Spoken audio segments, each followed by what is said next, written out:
Hello, welcome.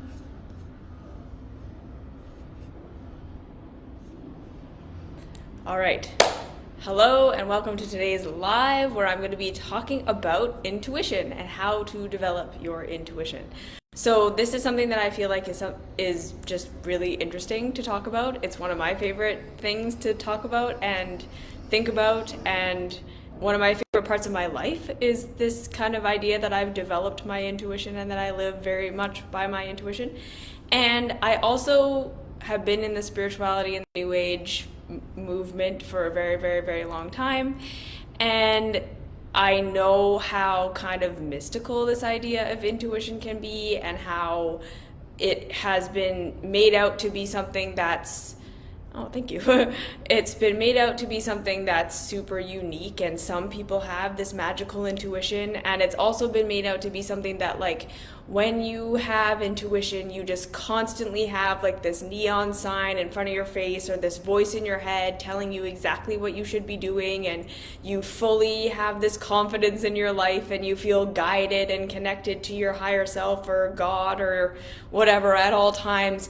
And like I say, I think there's a lot of misinformation about intuition and what it really means to have intuition and what it really means to live a life of intuition. And I personally believe that absolutely everybody can develop their intuition. I do believe that there is, and I believe this because of my own personal experience. So everything that I'm going to say today is coming from my personal experience. If it resonates with you, please keep it. If it does not resonate with you, please let it go. Okay, so before we even start, I am not sitting here and saying that I'm the authority on intuition or that I have anything special that anyone else doesn't have. This is literally just me talking about my experience with intuition, my experience with living a life that's been very led by intuition, and how I developed my intuition, because this is something that for me saved my life. Like I just kind of feel like if I hadn't developed intuition, I don't know that I would be here, because a lot of the things that I needed to do in my life to figure out how to support myself and how to kind of just like not die in the environment that I was born into came from just having to like figure it out as I was going. And so much of what I have stepped into in my life, so much of what I have created in my life, so much of this life that I live, I did not know existed while I was on the path of creating this life, before creating this life. And I didn't have an example of anyone living a life that's anything like the life that I am living now when I first started pursuing it. And so intuition is essentially the reason I am here. And what I mean by intuition, how I define intuition, is having access or getting information that you couldn't possibly know intellectually. Okay, so like being able to take steps and being able to see your next step ahead of yourself, or being able to like envision a life that's different than the life that you're living, that you've not seen someone else do before, or again, being able to create a life for yourself and take steps and do things that seem kind of like outside of logic. And I don't talk about this a lot, and I don't talk about my experience with this a lot, simply because I know that this can sound like super mystical and not logical and not reasonable. And I try to be like really logical and reasonable, and I try to, of course, in a way like appease the scientists and the people who don't believe in spirituality at all, as well as the like super duper woo woo people. But I'm just gonna admit that like in my real life, my real self, like I'm a pretty woo woo person, and my sister is here and she can kind of like speak to that. Like, yes, I really believe in logic. I really believe in the nervous system. I really believe in the logical mind to figure things out. I totally believe in being grounded in reality. And I believe that the spirituality feeling, getting messages that you couldn't possibly know otherwise, like it's just been a huge part of my reality. So I can't deny that this has been my experience. And I know that a lot of people don't have that, like that's not their experience of life, that life just feels very like this is all there is, and there's just the 3D reality, and there's just what we're thinking about, and there's just the kind of like logic we can understand. And that just hasn't been my experience. My experience has been very mystical and otherworldly, and literally hearing voices and being told things and being given instructions that I didn't know where they were coming from. And I often say we instead of I, and I often say and then they told me, and I don't really know who they are or what I'm referring to. And I know that it can sound a little bit crazy, and it can sound a little bit like, whoa, this girl is hearing voices in her head. And I would just say like, yeah, but all I can say is that it's really worked out for me.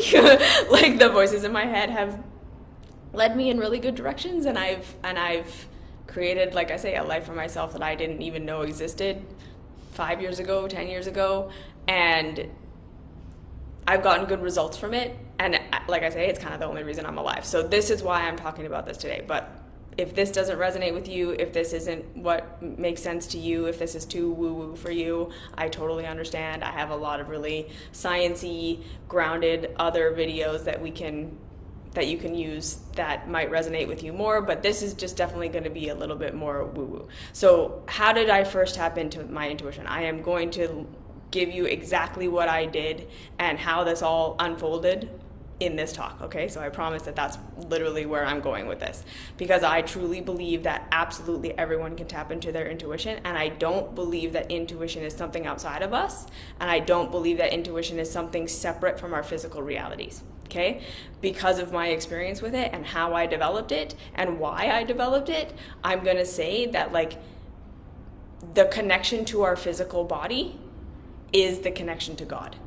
And as far as I have been aware, the more I've been connected to my humanity and to my body and to my emotions and this emotional mastery and this shit that I harp on over and over and over again, like connecting to your emotions, connecting to your body, connecting to feeling, that is the portal to intuition, okay? Intuition is not logic.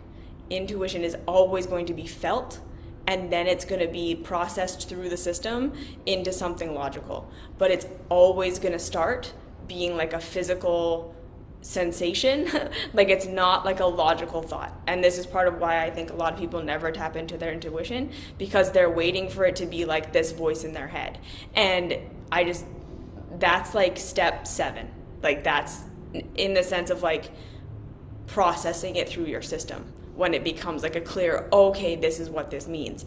But we have to be open to these other phases of intuition that are way more subtle and way more somatic and way more embodied and way more in our bodies before we get to that place. Okay, so that's caveat number 1. This is all just my experience. If you feel like it's just way too out there and woo-woo for you, I totally understand. I'm just speaking from my experience.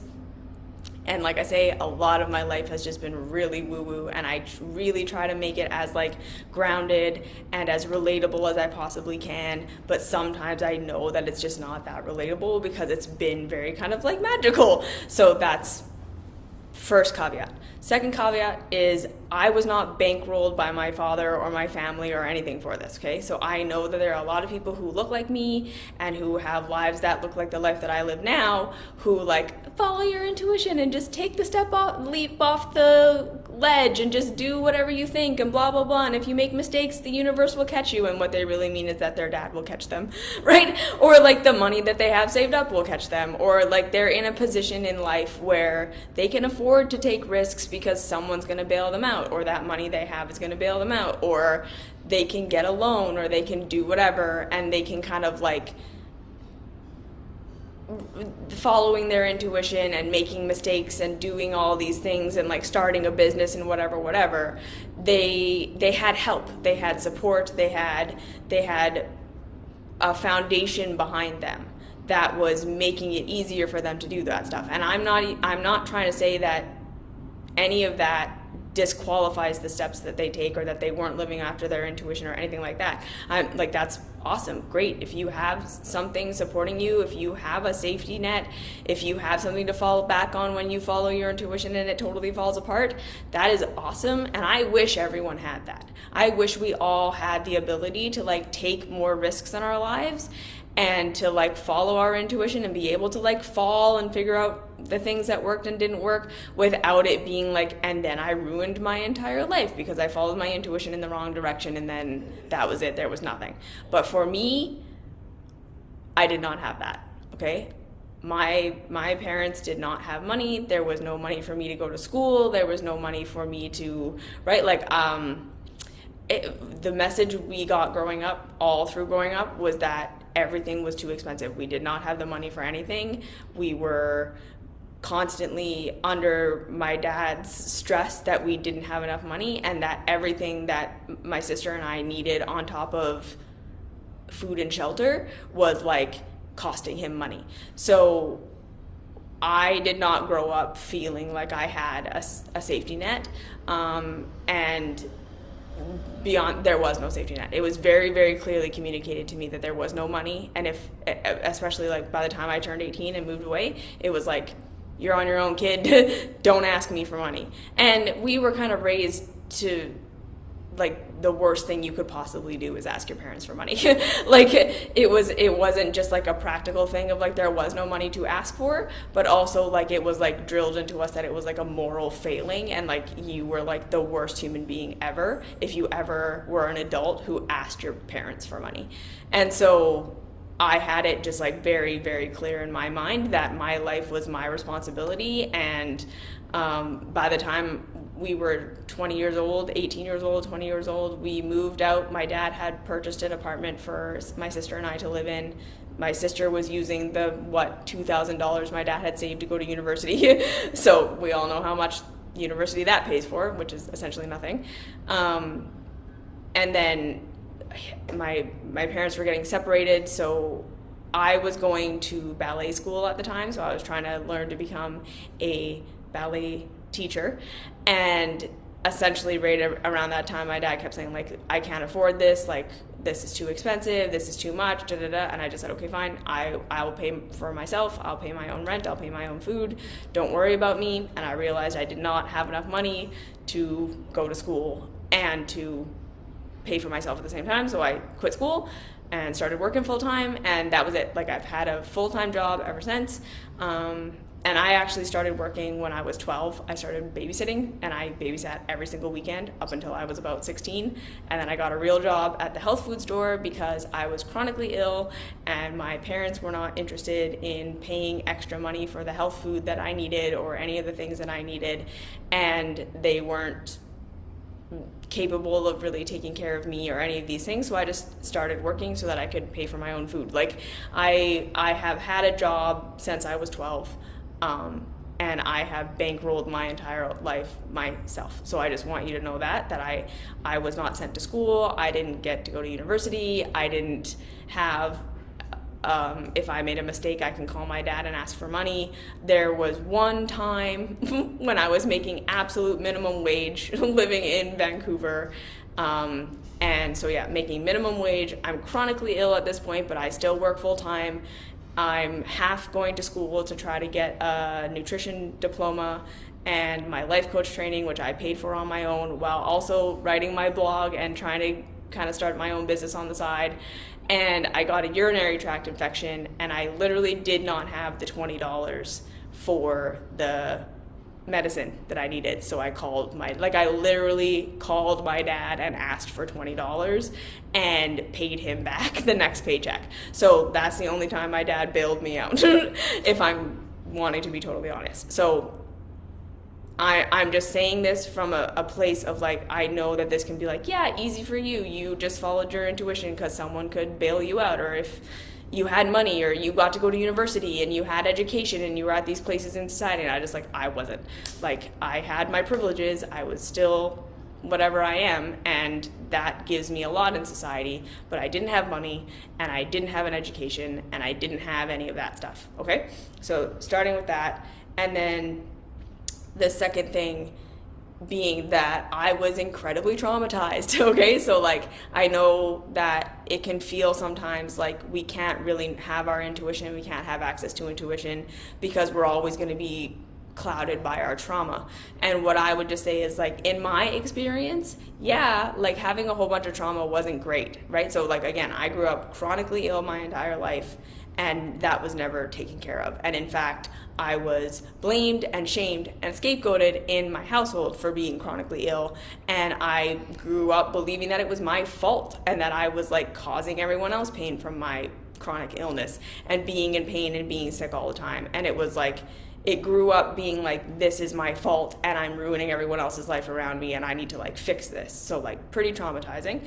And then I'm a highly, highly, highly sensitive person, literally can feel absolutely everything that's going on with everybody. I have autism, so like my sensory awareness, everything is just louder and more extreme and more intense for me. Like learning that people like are like, sounds make me, give me pain and like all of these things, and I'm like, yeah, isn't that just how everyone is? Like I didn't even know that that was a abnormal thing. I thought I was just shitty at dealing with it.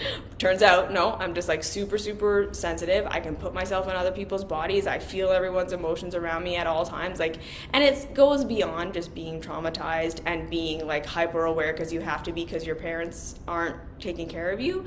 It's like I say, like I can feel what's going on in everyone's like body around me. Like it's like I'm way on the extreme end of hyper sensitive and aware, and that's just like a lot to be traumatized with. And then being socialized normally, like there was no any awareness of this while I was growing up, and I was just expected to go to school and to go to church and to go to camp and to do all these things, and like totally overwhelmed by that. And then of course like constantly feeling like we cost too much money and we didn't have enough money and we didn't have enough food, and everything that I wanted and everything that I needed was a extra expense that was stressing everyone out. Being highly emotionally sensitive and my parents really, really, really not liking that, and again, that being a thing that my caregivers literally blamed me for, and I was ruining everyone else's life for being this way, and just it was like that. And then obviously didn't have great social skills because I also grew up in the church and was like totally weird because of that, and also weird because I'm super sensitive, and weird because I'm autistic and I don't really get anything. And like, so my social group was always just like I was the scapegoat and I was the one being beat up on, and I always felt like we didn't have enough, we weren't going to have food, we weren't going to have shelter. Like the scarcity mentality was like constant, and the like we were costing too much. I literally stopped asking for Christmas presents when I was like 15 or 16, stopped asking for birthday presents, stopped asking for any of these things because it was just like I could just feel how much it was stressing my parents out. I would like go for groceries with my dad every week because I knew what the budget was, and I would be having an anxiety attack at the checkout every week if it was going to be over budget, and just like thinking what can I take away that I had added to the cart to not bother him, and I'll just pay for it myself later with my work money. Like it was like pretty traumatized. And then feeling like literally like, right, I'm born a sinner, I have to save everyone. So I was pretty traumatized. I was pretty overwhelmed. I was pretty not in a great place most of the time, and yet my intuition still got me everywhere that I've been. So those are the two things that I just want to say. You can have an intuition even when you're not safe and you don't feel safe, and your nervous system isn't regulated, and you are not in these like ideal places, because that's how it was for me. And also, like I say, I understand that trauma does play a huge role in what we think we're perceiving and how we are perceiving the world and all of these things, but I don't believe you need to be like totally healed from your trauma before you can connect to your intuition. Otherwise I would be dead, because like there's just no way that I would have gotten anywhere, because I was incredibly traumatized for most of my journey here. Okay, so those are my beginning thoughts in my intuition talk. So how did I start to develop my intuition? First things first, to understand something about me is that, again, I am a unique person, just like everyone is a unique person, and I came into this world born obsessed with God. So I know that a lot of people have had like a spiritual awakening at some point in their life, or when spirituality became something, or they were like spiritual when they were a little kid and then they forgot about it and then they got it back in their adult life and all that kind of stuff. And that is just not my story. I have been obsessed with God and spirituality and feeling like I should be able to hear the voice of God since I was born.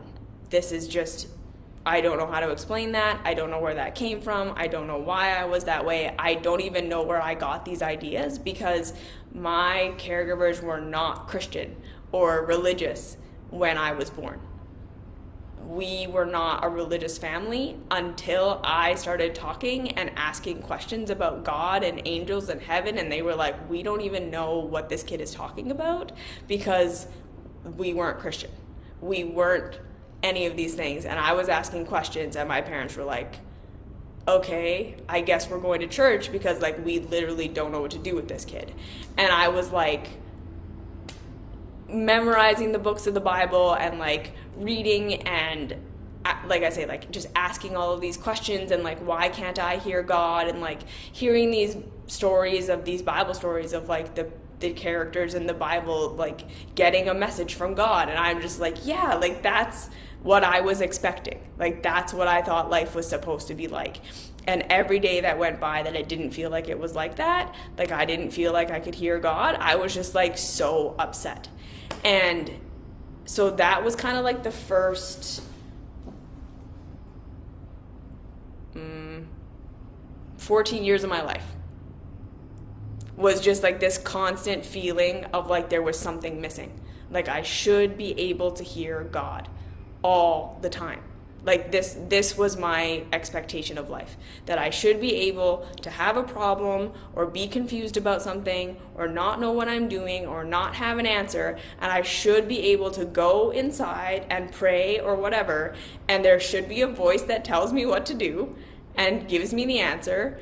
And that was what I expected. And I don't, like right now looking back on that, I don't know why I believed that was so just obviously what should be happening, because I didn't know anyone that was living a life like that. And like I say, it's like I read the book of the story about Noah where he got a message, and then I was like, see that right there, that's reality, that's what reality is supposed to be. And anytime it's not like that, I'm like totally upset. So I like went on my first juice fast when I was like 13 years old. I think I was younger. I think I was like 11 years old. I literally just was like, because I was just like, there's something wrong here. Like this is not how this is supposed to be.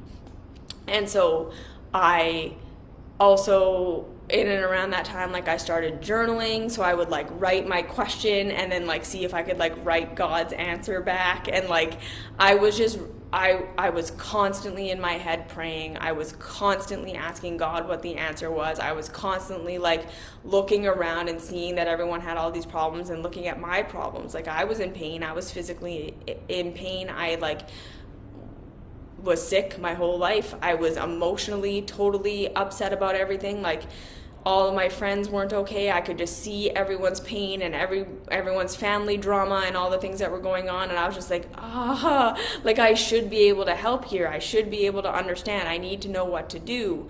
And you're not telling me, and I can't hear your voice. And I remember just like constantly like talking to my mom about just like, why can't I hear God? Like, why isn't he telling us what to do? Like reading the Bible and looking for the answers, and just like never feeling that connection. And every once in a while I would feel like this like love, and this like whenever I like imagined Jesus, and Jesus being this like unconditionally loving thing that just thinks that I'm great, I would like feel that every once in a while and be like, okay, like that's what I'm supposed to have. Like I'm supposed to have that all the time. And like, where does it go? And it would be like, I would feel it for like a day or like 2 days, and then it would be gone for months. And like, it was just this constant like seeking and seeking and seeking, and obsession with just like, why can't I hear the voice of God? And so that was the first, like I say, like 13 years of my life. And then when I was 14, I had like a really bad health crisis. So I got cysts on my ovaries. I had a lung infection that took me out for like 6 months, and I was like so depressed, like really, really clinically depressed, like on the couch, just feeling like there was no hope for life. And my parents kind of just left me there. Like it was like really dark for a long time. And like I say, I had been dealing with having like 1 or 2 days a week where I would have like chronic stomach aches, these stomach aches that were just like bent over in pain, stabbing pain, and like I'm too afraid to call my mom to come pick me up because she's gonna be irritated that I interrupted her day, and like throwing up a lot, like it was just like so sick and getting sicker. And then I hit puberty, and there's still things that are, I think, undiagnosed that went on with me there, and it was just really bad. Like I was in a really, really, really bad place. And I believe I almost died there. Like if I didn't almost physically die, I almost spiritually died. Like there was a part of me that was like, this is too hard, life is too hard, everything is too hard, everyone hates me, I am not safe anywhere, I am the worst, like everyone hates literally everything about me, I can't change myself, I can't be better, I can't do better, I can't hear God. What am I supposed to do? Like I was just like, I got nothing. Like I'm gonna die, and I just don't think I'm gonna be okay. And that was when I discovered holistic dieting and nutrition, and you can have an impact on your body through the things that you eat. And that's when so I started dieting at that point, and it made a big difference. Like I started to actually feel better and be functional, and things were getting better. And that was kind of the beginning of me truly developing this intuition. Okay, so then the next couple of years, like through high school, I remember being really obsessed with the physical stuff and obsessed with my body, and really feeling like I was in the wrong body. Like I remember just like every single night going to bed praying that I was going to wake up in this like healed, healthy body that could work, and was totally different than the one that I was living in. And again, don't know where I got that idea, don't know even where I got this vision of this body that I was supposed to be in. But that was how it felt. I was just like, this is the wrong body, and I'm supposed to have a totally different body. And I slowly was getting more and more obsessed with like the food and the stuff, because super traumatized, really not okay. It was kind of my one safe place, my area where I had any kind of control. And it was making a difference. It was actually helping me feel better. So there was kind of all of that. And I just remember going through high school and just being so like, I just couldn't relate to anyone. I couldn't relate to anything. It was just becoming so much more obvious how just like different I was. And I think that was where it really just started to, like, I was in my own little world a lot. Like I was just like really in my head and really looking for God, looking for that connection, and starting to have some agency in my life, because I was buying my own food and making my own food and doing things that were helping me to feel more empowered in my life a little bit.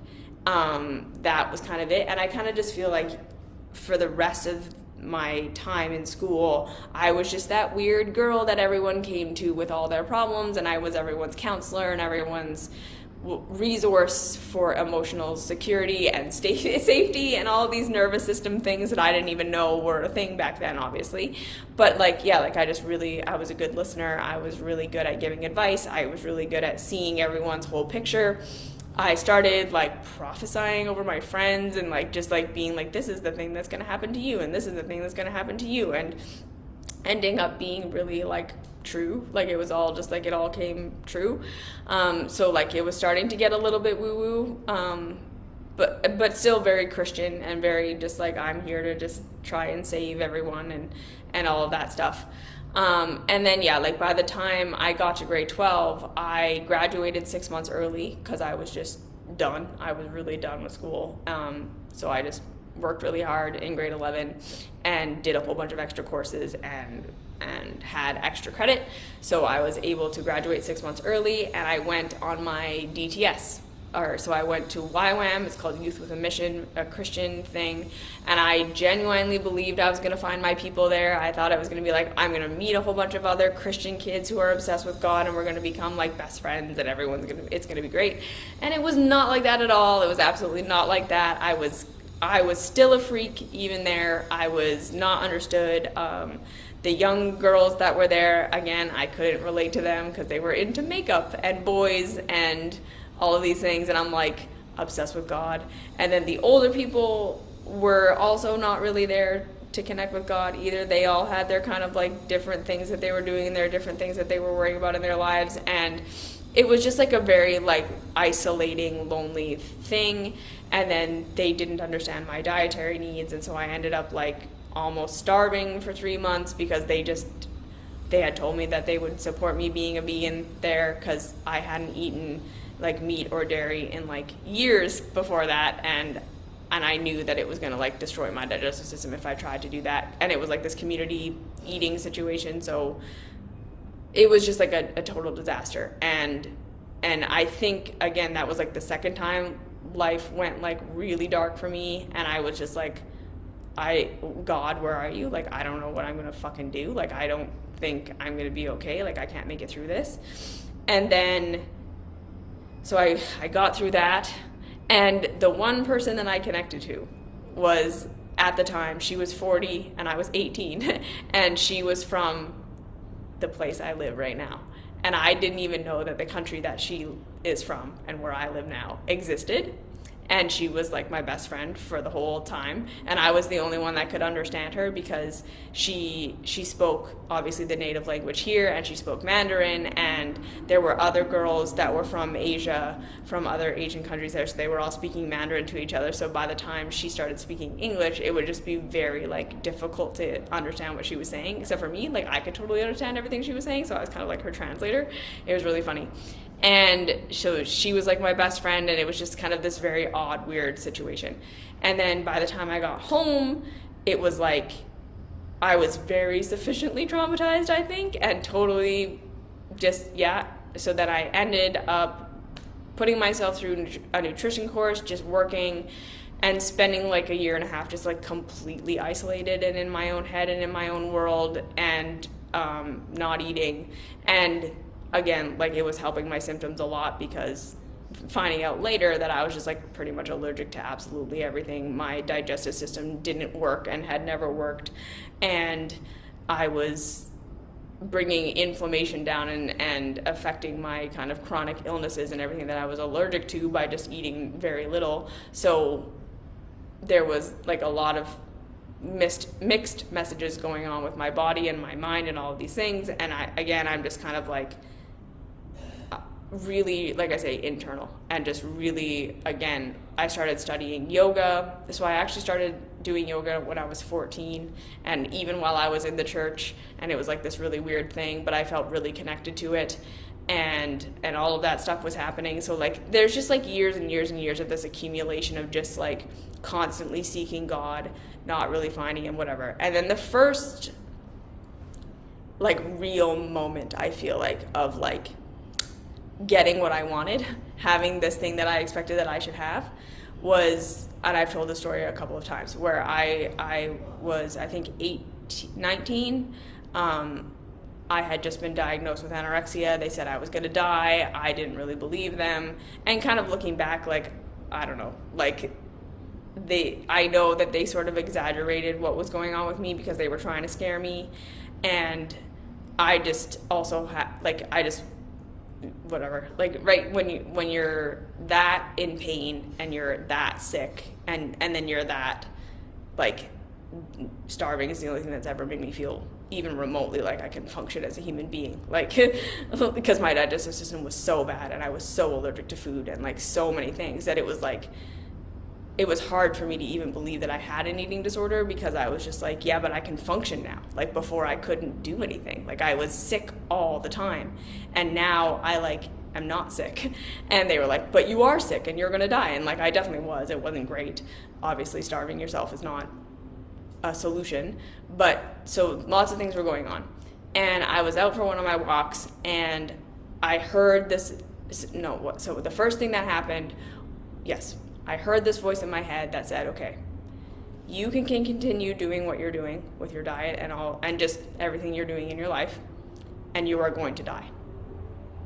And it was just plain, simple, and I didn't feel any guilt or any shame or any fear or like I was fucking it up or anything like that. It was just, this is a choice. If you keep going like this, you will die. And then I had this feeling, so that it wasn't a thought, it was a feeling of like when you're playing a video game and you get to the end level and you die and you have to go all the way back to the beginning. And at the time, I did not believe in reincarnation. I did not believe really in anything because I was kind of like in this weird in-between place where I had been so traumatized by Christianity that I wasn't really feeling like I was Christian. But I hadn't become Hindu. Like I hadn't taken on yogic philosophy as my new whatever. Hadn't really been connected to the New Age movement at all at that point. Living in the middle of nowhere, Calgary, like didn't have a connection to that. So I just like was kind of floating in this space of like not really knowing what was real or what wasn't real.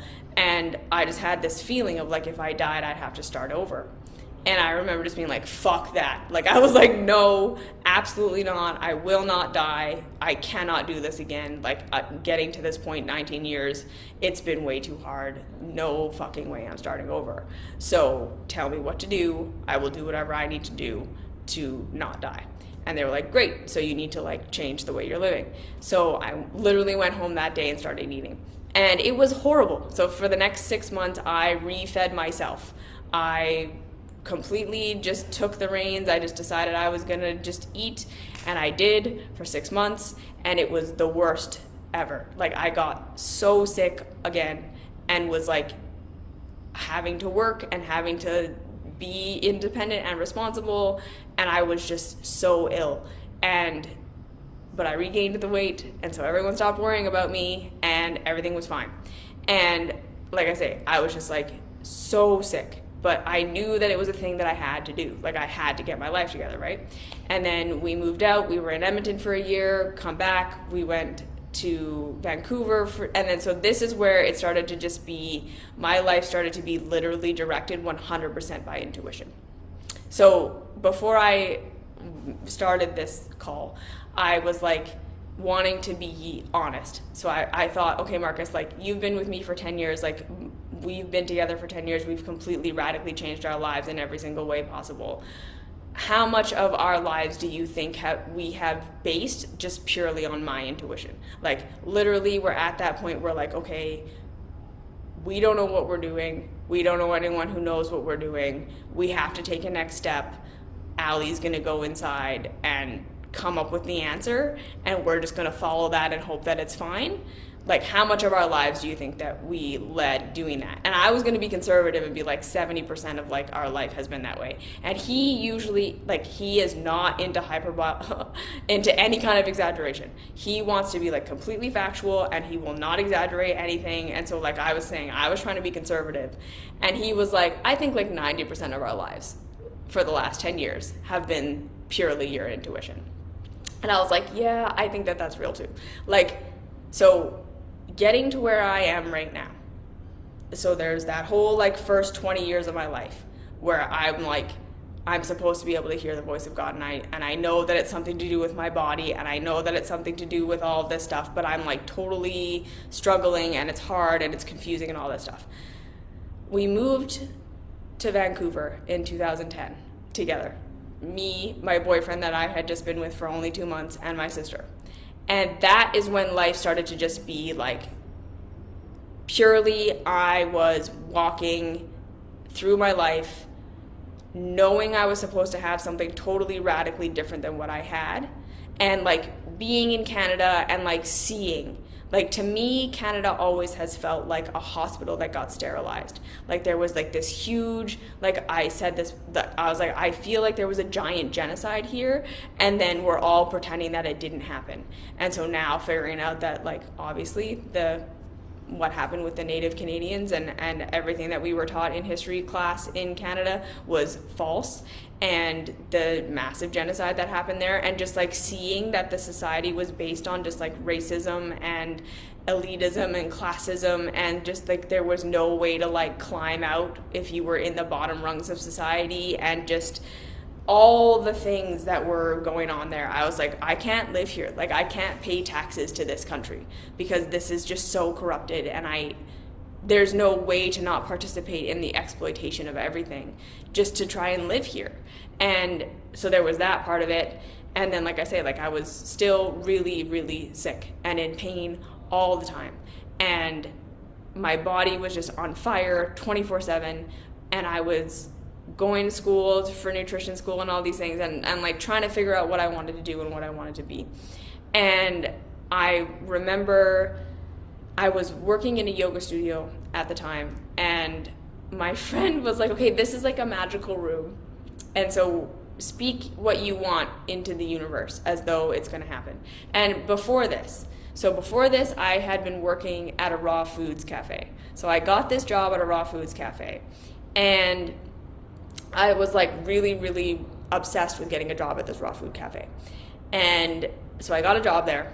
And while I was working there, I met a woman called Shalina. And she was just like this little girl, and like she was just one of the customers. Like, there was nothing necessarily that should have made her stand out to me or anything like that. But I just like found her, I saw her, and I was like, oh my God, something, right? Like, and I just like became obsessed with her. And someone later told me, she was like, yeah, that's Shalina. She runs a blog called Young and Raw. And I was like, okay. So I like went and found her on Facebook and like friended her and like liked all of her. And you have to remember, like, this was back in like 2010, 2011. Like, this was before everyone was an online marketer and that was like a thing. I didn't even know you could work online. Like, I didn't even realize that was a thing. I used to say she worked on the internet as though she like was an engineer of the internet. Like, I was so not technical at all. But what I did have was I had been blogging since 2007. So again, like from the very beginning, this intuition is how I got to where I was. Like, I started blogging in 2007. Like, as soon as I got Facebook, I started writing. And then I started blogging, and like that was before it was a thing. And I just felt like this was something I had to do, and I had been working on my blogs and writing for all of these years. And so by the time I met Shalina, I was like, hey, like, if you ever need contributors for your website, like, I would love to help you out. Like, I'm a writer. And she's like, yeah, totally, I'm looking for contributors. Would you send me an article or two? And I sent her 4 articles, and she's like, oh man, these are all great. Yeah, we're going to publish you, no problem.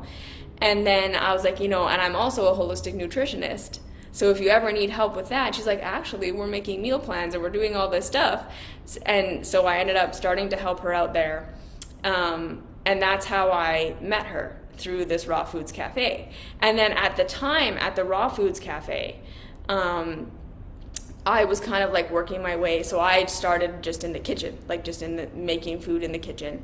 And I started kind of like getting in with the boss and like showing him that I was like a holistic nutritionist, and I was like dropping my wisdom and all these things, and he was starting to be impressed with me. And so they were moving towards making it like a health food store and Raw Foods Cafe. So they had like the supplements herbal section, and they were looking for holistic nutritionists, and they were saying like, and then we're gonna like move you towards being like management and like managing all these things, and then like actually being able to have like clients through the store and all these things. So that was kind of the direction they were heading, and they wanted me to head up the department.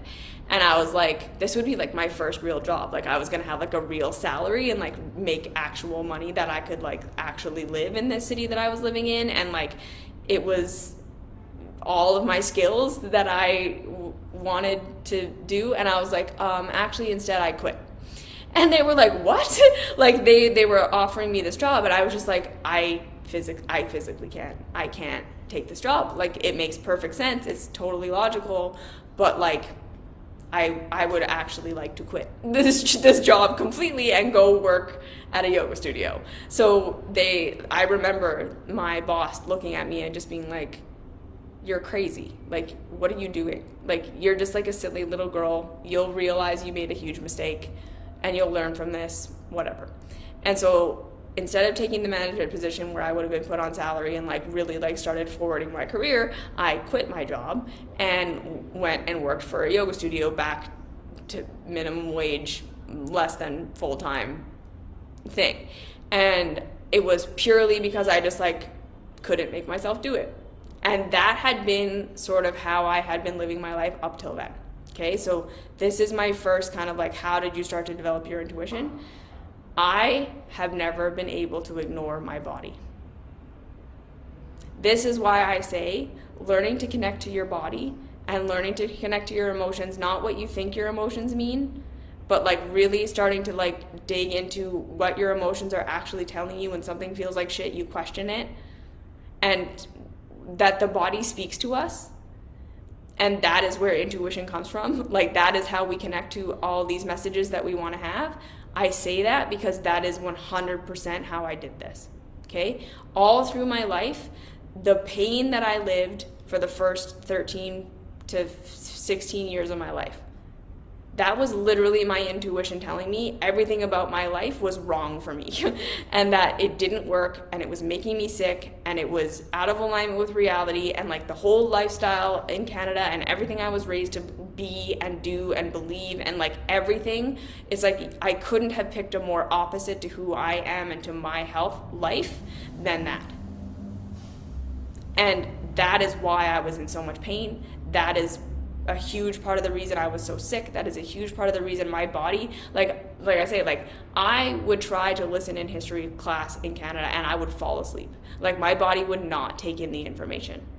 And I had never been able to do what all the other kids were doing or to like do whatever it took to fit in. My body would not let me. And I have never been able to override my feelings and my body, and that is why I have this connection. So this is why I'm saying, the more you connect to what your body is feeling and you start to like get curious about that and you start to notice the patterns in the places you feel like shit, the places you feel tired, the places you feel energy, the places you feel excited about, like getting excited about writing was like a physical thing and I couldn't not do it. Not being able to take that job was like a physical, I can't do this. Like my physical body will not let me do this. I get this other job at this yoga studio and I kid you not, less than 2 months later, the restaurant I was working at burned down. The raw food restaurant I was working at burned down. There was a fire, it burnt down.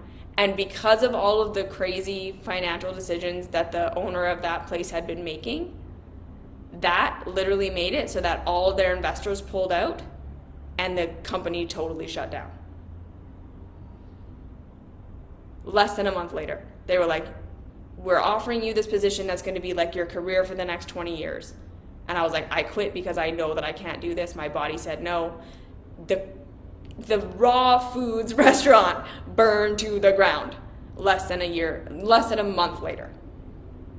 Everyone went on unemployment insurance. They said that it was going to come back, but it never did.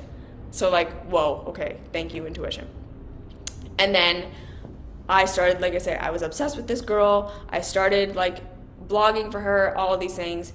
And then working at the yoga studio, my friend was like, okay, I want you to like speak into the reality what you want and the life you want to live. And I was like, I want to be like helping people. I want to be serving the world the way that I know how to serve the world. I want to be like helping people, but I want to do it online so that I can travel. So again, at this point, I had never left Canada. Like I had been to Mexico once to a resort with my family, and I had been, my grandparents had taken me to Disneyland. I had been out of the country twice in my entire life. Never been international, right? Like, and I was like, I belong in Asia. I need to live in Asia. I need to move to Asia. I belong in Asia. I had never been to Asia before. I didn't know any of these things. And so now again, maybe I'll do a part 2 on this if you guys ever just want to hear like my story of like how I got here. But for the rest of the 10 years, creating this life that I live now, where I have an online job, we live in a country I didn't even know existed 10 years ago. I didn't even know existed. I have figured all this stuff out about my body so that by the time I'm getting these diagnoses, I'm literally already doing most of the things that I need to be doing to support myself anyways, because I just figured it out on my own. Getting Marcus the job that he needed so that he could work the way that he works, and developing this life that we live right now. I had no idea that literally any of this stuff existed. Like being an online whatever it is that I am, like this didn't even exist when I started heading in this direction. This wasn't even a thing you could do, right? It didn't even exist yet, and I'm here. This country that I live in didn't even know it existed. The visa that I have, one other thing that I'll say. So this visa that we have for the country that I live in right now, it was like a pretty intense application process. And I remember in 2019, in the summer of 2019, no, in the summer of 2018? No. It was the very beginning of 2019. Yes, the very, very, very beginning of 2019. I remember sitting on the floor crying to Marcus, being like, we have to get this visa, and we have to get it now. Like, we need to get our application in right here, right now. So like for a year before that, we had been trying to apply for this visa. And like by the time one of our documents arrived, the other one had expired. So we needed it again. And it was like all this complicating factors. And we had been working on it for a year, and it was just like wasn't happening. And I basically got to the point where I was just like, something horrible is going to happen. And if we don't get this visa now, we were going to be sent back to Canada. And he looked at me and he's like, you are nuts. Like that is absolutely never going to happen. We are like, at that point we had been just like doing the whole, like, you can stay in Bali for 6 months and then you stay in Thailand for 3 months on that tourist visa, and then you get a tourist visa in another country, and then you get a tourist visa. And he's like, we can do that forever. Like, they're not going to like kick us out of the country. They're not going to send us back home. Like, you're being insane. And I was like, no, like, we have to get our visa right now. And he was like, okay, whatever. So I like pedaled to the metal, forced, like we were like running around like chickens with our heads cut off, getting lawyers to sign documents and doing all this stuff and like all of these things that we had to do to get the application together. And then the application that we were trying, to the area of the country that we live in, that we were trying to apply for, closed applications. And then they reopened somewhere else. So we had to take all of our thing, redo it to the other thing, to the other state, got everything in, got everything ready. They sent our application in, and this happened in March. And so they were like, okay, we've sent your application in. It'll probably be like 6 months until we hear anything if you got approved or not. But we have someone else that we have put in before you, and so we'll probably hear back about them in about 3 months, and then we'll let you know. Like, so that'll give you an idea of like the timing of it. And we were like, great, fine, super. So we went on with our lives, and 3 months later, they didn't get back to us. They didn't tell us anything. We hadn't heard anything. There was literally nothing. We had nothing to go off of. We didn't know if it was going to be 9 months or 10 months or 6 months or 4 months, or no idea. And the thing is that when you get approved for this visa, you then have to be in the country, because you have to do a whole bunch of banking things in person in order to solidify the visa, and you have to like get it all done within like a week. So I was like,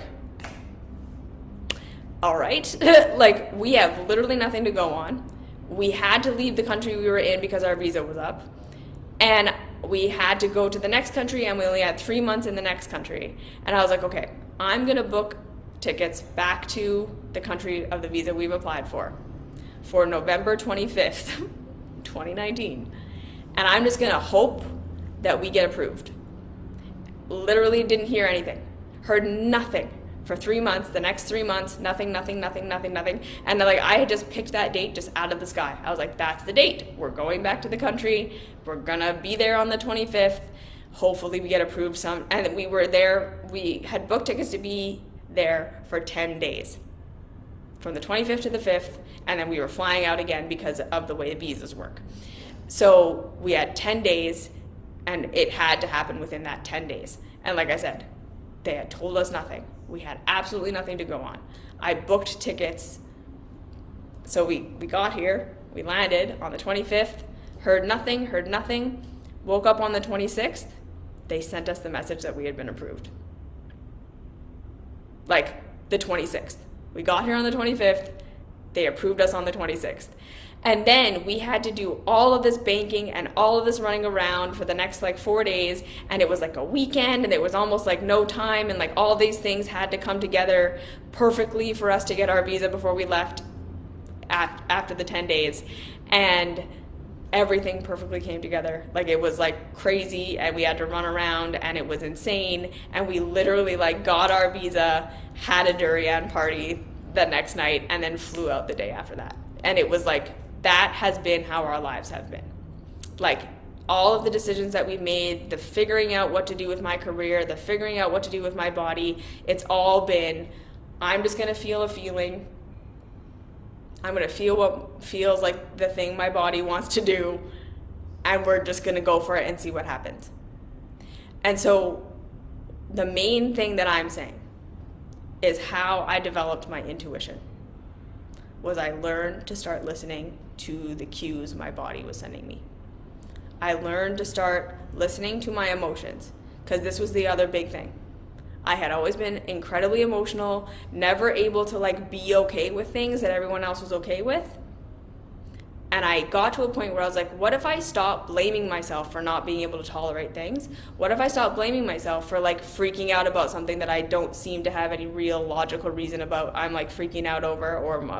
I was like, what if I just started to give myself the benefit of the doubt when I'm having these emotions?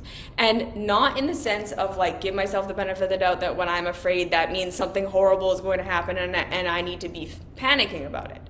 But rather, I'm feeling how I'm feeling for a reason. This is information, and I'm going to sit with the feeling, and I'm going to be with the feeling, and I'm going to be curious about that feeling. And then I'm going to slowly, like I say, start to notice patterns in my feeling, patterns in the things that move, like go in certain ways. And when I felt like this, these things happened. And when I followed this, this is what happened. And it was so much more about a curiosity and a like, I'm going to just see what happens, then I already feel like I know what was going to happen. Does this make sense? So how I started mostly to develop was, number one, I wanted it. Number two, I realized early on that it was physical and it was emotional.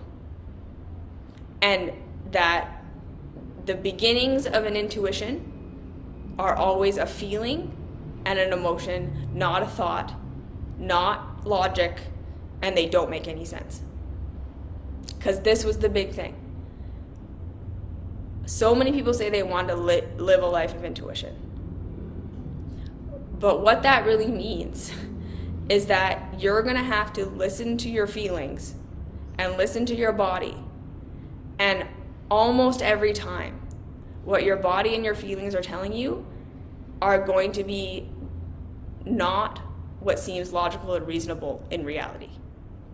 And it's going to be sometimes very opposing to the way you were raised and to your conditioning and to what everyone else approves of. Because here's the thing, living my life based on my intuition, I have been disapproved of by literally everyone I love the most. I have disappointed pretty much everyone I've been in a relationship with. I have had to not be what everyone wanted me to be. And learning how to go with it, even when it made everyone upset, was a huge part of it. And the second thing is, like my sister and my husband, for the first 5 years of this, fought me on it, right? I wasn't supported. It wasn't like, yeah, okay, she knows what she's doing and we should follow her intuition. they looked at me and they were like, okay, the things you're asking us to do, like, let's just move to Thailand. Let's just get rid of all of our things and jump off the cliff and move to Thailand when I'm the only one working, and we'll figure out Marcus's job along the way. Or, okay, now we're moving to San Francisco, and like, that's just a thing we have to do, and like, get your resume up there and like do all these things. There was so much pushback because, like I say, all of these things that I was being guided to do were logically inconsistent with what we all knew reality to be. And very much this person that I am and this life that I'm living, I have disappointed my caregivers in every way possible. I have gone against my religious, like all of my conditioning. I had to just be like, right? And so much of this has been learning to love myself, even though everyone doesn't. And like, so much of just like seeing that like what I was raised to believe was right and wrong, I had to disagree with it and literally go completely against it, even when I had no good reason for why I was doing what I was doing, and I didn't have a lot of good evidence. So like, now it's much easier for me to like follow my feelings because I have like 10 years of evidence of it working out. And Marcus follows my intuition so much better than he ever did before, because again, we have 10 years of like all this evidence of like stepping into this life neither of us knew existed. But for the first 7 years with him and I, it was this constant battle of like me being like, okay, I know this all looks great and this all looks comfortable, where we are is fine, but we have to turn it all up again because I'm feeling like this isn't it, and we need to go to the next step and we need to do the next thing. And the second thing is, I never had the full vision. I've never had the full vision. Intuition has always, always, always been for me just the next step. Like, I had a feeling of where I wanted to go and like a very fuzzy vision of this life, but like I say, so many of the components of the life that I'm living now, I did not even know existed. I didn't know the visa that I had existed. I didn't know the country I live in existed. I didn't know the body that I have. I didn't have any like map for that. The way that I was raised and who I was and the life that I had access to is completely the polar opposite of what I'm living now. And I did not have any examples of anyone doing what I did, right? I didn't know anyone who had even been to Asia. I didn't know anyone who had, right? And this is the days before the internet and the days before, like I say, everyone was a coach and everyone, I was in the generation where like the internet was still just blogs and like connecting with people who have interests the same as you, just like at the touch of a button. That did not exist for me. I had to figure all this stuff out all on my own, one step at a time. And like coming over to Asia and like figuring out all the visa stuff and all the things that need to happen for work and a sustainable income and all of these things, while also not being scammy and not being selling stuff you don't want to sell and all these things. Like, it was just a lot. Figuring out all these things about my body, it was a lot. And the way that I figured it out again was just by every time I got lost, every time I didn't know what the next step was, anytime I was confused, I just slowed down, I went inside, I felt my feelings, and I let myself freak out and do that whole thing. Like, I learned emotional processing intuitively. No one taught me how to do that. I just learned how to do it. And then learned how to follow the feeling. And like I say, so much of this was learning that to live a life of intuition, you're constantly jumping off a cliff and you have no idea how it's going to go. And you don't know where it's going, right? Like I say, I had no idea that working for Young and Raw would eventually lead to this job, because I didn't even know this job existed. It was just taking steps and steps and steps and following what felt good and what felt right to me, and then dealing with the aftermath of following everything that felt good and felt right to me was the opposite of my conditioning and the opposite of what everyone around me wanted me to do. So like, this is what I'm saying is like, I know that a lot of us want to have this life of intuition. And like I say, we're like now, like I do have a very strong connection, and that what I expected, that I should be able to just go inside and get an answer to my problem anytime I want it, I have that now. And there are just voices in my head that like speak to me in sentences, and that's my reality now. But it did not start like that. It started with just feeling my feelings and saying, I have a good reason to feel this way. I don't understand what it is. I don't know what the message is. I don't know what I'm afraid of. I don't know if my fear is real or not. But I'm going to make room for it. And I'm not going to, it became about learning how to observe my emotions and observe my feelings. Right? So I learned how to watch my anxiety and not react to it. How to watch the pain in my body and not react to it. How to watch the depression and not react to it, so that I could get curious about it. Because I had all my stories about what it meant and what I needed to do, but I needed to break that so that I could, and I needed to break my fear of these things, right? Like, I think a huge part of developing intuition is that you no longer get afraid of pain, and you're no longer afraid of anxiety and depression, and you're trying to like get rid of it or like figure it out so you can solve it. And it just becomes this more thing of just like, anxiety is just like pleasure. Depression is just like happiness. It's a thing we go through, and it's not who we are, and it's not permanent. It's just a temporary messenger. And the more we can like really be able to deeply embody and feel these things without being attached to them and without being afraid of them, that's how we get the information, right? So like, I will let myself feel my anxiety and go all the way through it without reacting to it. And then I can start to say, okay, is this trauma? What's really happening? Is this a message? Is it giving me a step to take? And then learning also how to take those little steps and assess what happens.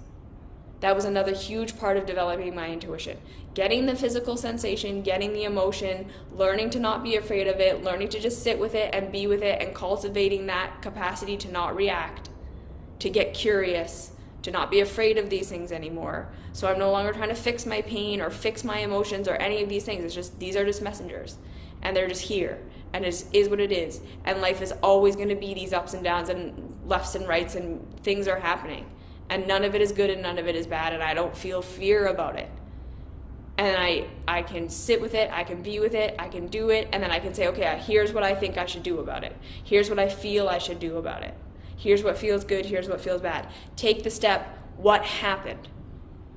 Right? So no, still not assuming I knew what I was doing, but taking the step and being like, this is the thing that feels the best, this is the thing that feels the most in alignment, even if it was all of these things feel like shit, and this is the one that feels the least like shit, because that was a lot of it, right? Like when I was in, like I like to think of myself as being like deep, deep, deep in debt when I was in my childhood, like so far away from a life that felt good for me, that there, so much of the time, the next step in front of me wasn't a step that felt good. It wasn't a step that felt like freedom. It wasn't a step that felt like the answer. It was just a step that felt less bad than all the other steps. And for a very long time, climbing my way out of my life that I was in was just doing the least terrible thing. Right? The scariest thing that felt like the most right thing. There were just even times like that where it didn't feel good, but it felt right. And then learning to observe the outcomes so that I could really start to say, okay, every time I followed a feeling that felt like that, and I thought that was intuition, this was the outcome. It wasn't intuition. That was my trauma. Every time I felt a feeling like this and I followed it, that was my intuition, because this was the outcome. And I started to be able to really be able to differentiate the feelings of an anxiety that's trauma-based versus an anxiety that's intuition, because I just got really curious And I got really good at feeling the thing, going after it, and seeing what happened, and taking a note of that. And so that's the other thing, is like this life of intuition is incredibly subtle. Like, it's so subtle. The intuition versus the anxiety, these two things can be almost indiscernible in the beginning. And you just have to kind of follow and see what happens, and then take note of that, and then do it again the next time, and take note of that, and do it again the next time, and take note of that. And so that's what I'm saying. I think this life of intuition is not what most people think it is. It's not a bunch of magical angel numbers, fairy cards, and all these things. Like, that stuff happens, and it's great. But more, it's just like feeling your feelings, learning how to not be afraid of them, learning how to take a step, observing what happens, and being willing to like set your life on fire over and over and over again in order to follow what guidance is telling versus what consensus reality is telling us. Because like I say, I could have followed consensus reality and I'd probably be dead right now. Like, the only reason that I'm still here is because I just defied everything. But then the thing was, like, I wasn't just rebelling. I wasn't just doing the opposite of what everyone else was doing. I wasn't just trying to get away from it. I wasn't just trying to be better than it. I was trying to find the actual answer. So there have been times where the thing in consensus reality was the best thing to do, and consensus reality had it right. And there are times where consensus reality was like so wrong. There were times where my conditioning was the right thing. There were times where my conditioning was not the right thing. And so it became about not like trying to find this black and white, which is right, which is wrong, binary, any of that stuff. It was just feeling my way one step at a time. Being willing to be completely rejected and told that I was insane and not liked by everyone for always. Being willing to, and then getting to the point where you get to these places and you just say, okay, is this risk worth it or not? Like, whatever I feel like my intuition is asking me to do, what's the worst that could happen? And am I willing to try to clean up that mess if that happens? That was another huge part of learning to follow intuition, is to say, okay, I'm going to stare like the worst case scenario that could happen if I follow my intuition in the face. And I'm going to decide, am I willing to do that to myself or not? Like, if it goes so wrong, because there's always the like, this is what could happen if my intuition is right, and it's great. And then there's always the like, and then if it's wrong, it could be like a trash fire. And am I willing to light my life on fire for that? What would I do if the worst thing happened? And sometimes the answer was, no, I'm not willing to do that. If the worst thing that could happen is this, I'm not going to take that step. You're going to have to cut it in half, or give me a smaller step, or give me a different step. And sometimes it was like, yeah, sure, fine. If that's the worst thing that can happen, I can deal with it. And I think that was the other thing, is learning how to trust myself. Learning that if it went wrong, because it did. So much of the time, there were a lot of things that I did, like especially with my sister and Marcus, where we would do something and it wouldn't go perfectly and it wouldn't go smoothly, and they'd be like mad at me because it looked from the outside like I just knew everything. It looked from the outside like I just had this like direct line to God and like knew exactly what we should be doing. And so when things didn't go smooth, or when things didn't go how I thought, they would be like, what the fuck? Like, why would you do that? Why did you, like, assuming I knew? And I was like, I don't know. I've been flying by the seat of my pants this whole time. And some of the time I was wrong. And learning to just, like I say, be willing to clean up that mess. Learning that I could catch myself. Like I say, I didn't have a trust fund. We didn't have anyone bankrolling us. Like, our mistakes were our mistakes. And I had to clean up my mess. And like I say, learning that I could. Like, learning that even sometimes when the worst thing happened, I could fix it, and that was okay. And that didn't have to mean now I don't trust my intuition anymore. It was okay. What did I learn from that? Like, just being so willing to learn from everything, and willing to just trust that if my body was saying no, it was going to be a no. And if my body was saying yes, it was going to be a yes. And I was going to follow it. and I was going to learn from it. Right? So like you can start to discern what is trauma versus what isn't trauma when you first start to learn how to not be afraid of your anxiety and depression and pain anymore. Like that's why I talk about emotional mastery so much. It's like when we learn how to be able to feel these feelings without making a story about them and without reacting to them and without anything, that's when we're going to be able to start to get intuition.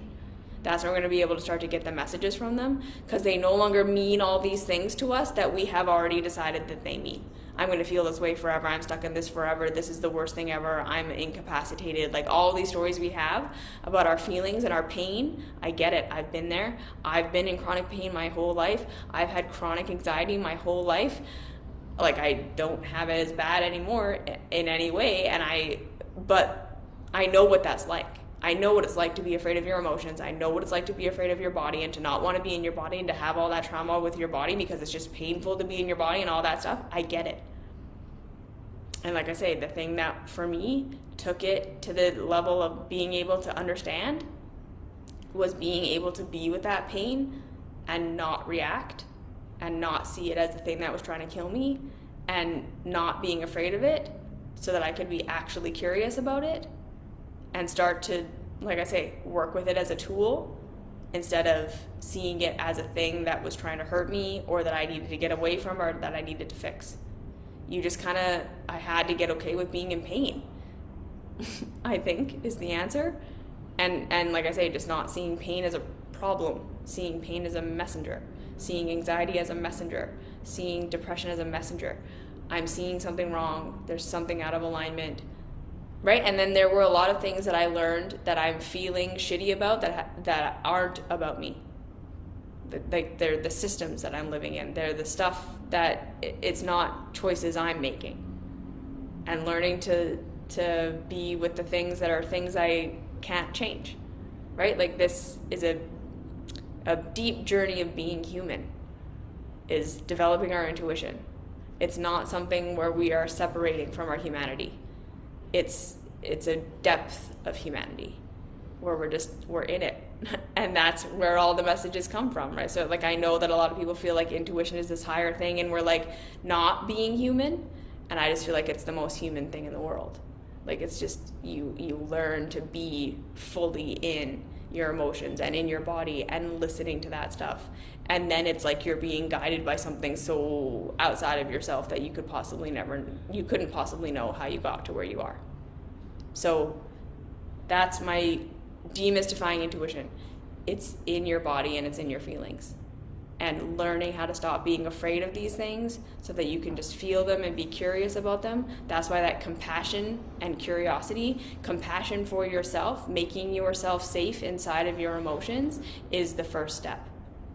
That these things are not because you're doing something wrong or you're bad or you're trapped or you're never going to be okay. This is just a messenger. This is just a messenger. This is just a messenger. And the more we just make room for it and we don't try and get away from it, and I think that's the thing too, right? Like I have so much less pain in my life now than I ever have, and it's because I stopped running away from my pain and trying to fix it, and I just wanted to learn from it and then take the steps, right? So like instead of trying to fix my body, I'm trying to support my body. And it is this very subtle shift that's incredibly profound when you're no longer like running from your pain. But at the same time, you're not like surrendered to it, like I'm just gonna feel this way forever. It's this middle ground of like, okay, this is here and it's gonna be here for as long as it needs to be here. Cause like, I think that's the other thing too, is like, there have been things that I have had pain about that anxiety had several things to tell me. So I would get a message and take a step and it would still be there, and then get a message and then take a step and it would still be there. And like, we just have to learn that none of these things are going to kill us. And we finally stop running and we start to just be able to learn, I think is the thing. Like I got just sick of running away.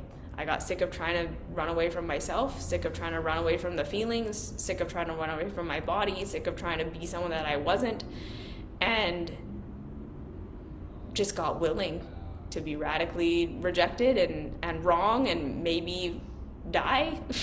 Like there was just kind of that. I was just like, fine, whatever. I'm just going to follow this to the very end and see what happens. So that's my spiel on intuition.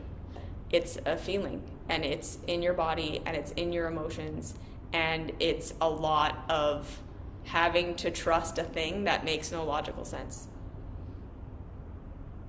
Like that was basically how I got here. It's like I trusted a lot of things that made no logical sense. And because I was just willing to say, okay, if I'm wrong, what am I going to learn? And if I'm not willing to make that big mistake, that's fine. Don't follow it. Does that make sense? So, intuition is in your body. It's in your feelings. And learning, starting from that compassion and curiosity so that you're not being afraid. Like you're learning how to stop being afraid of your emotions. And you're learning how to stop being afraid of the messages that you're being given. And you're learning to be willing to try things and just see what happens and see if you can catch yourself and trust yourself. This is all a big part of it. Okay? So yeah, we might do another video like this. If you guys have questions or comments or want me to go deeper on something, let me know. But that's my first thing, is you have intuition. It's in your feelings and it's in your body. And that's why I talk about this over and over and over again. Connecting to your nervous system is connecting to God. Like, I don't know how else to say it. Connecting to your body is connecting to God. Connecting to your emotions is connecting for God. It's all God. It's all higher wisdom. It's all there trying to give you more information than your intellect understands right now. But you have to be willing to understand that it's going to be something your intellect doesn't understand right now. And you have to be able to live a little bit more somatically and to be able to go beyond your comfort zone and to trust that you can catch yourself if you're wrong and be just willing to learn. Like, be willing to take the step and see what happens instead of giving up. Because it's not going to be easy and it's not going to be clear. I made so many mistakes at first. Right? It was so much trial and error. And I just didn't give up. I just kept saying, no, I'm going to figure this out. I'm going to figure this out. I'm going to figure this out. And I did. Okay? So that's all I have to say on that. You have it. You have access to it. It's speaking to you right now through your body and your feelings. It's just not logical. So learning to be a little bit less in the logic and more in the feeling without letting it ruin your life, right? Like they're partners. They work together. Okay? Okay. So that's why I teach what I teach, because it's all about connecting to your intuition. That is what it is. Your feelings, your emotions, your nervous system is your intuition. Okay? So I love you. Have a good week. I'll see you next week. Mwah. Bye.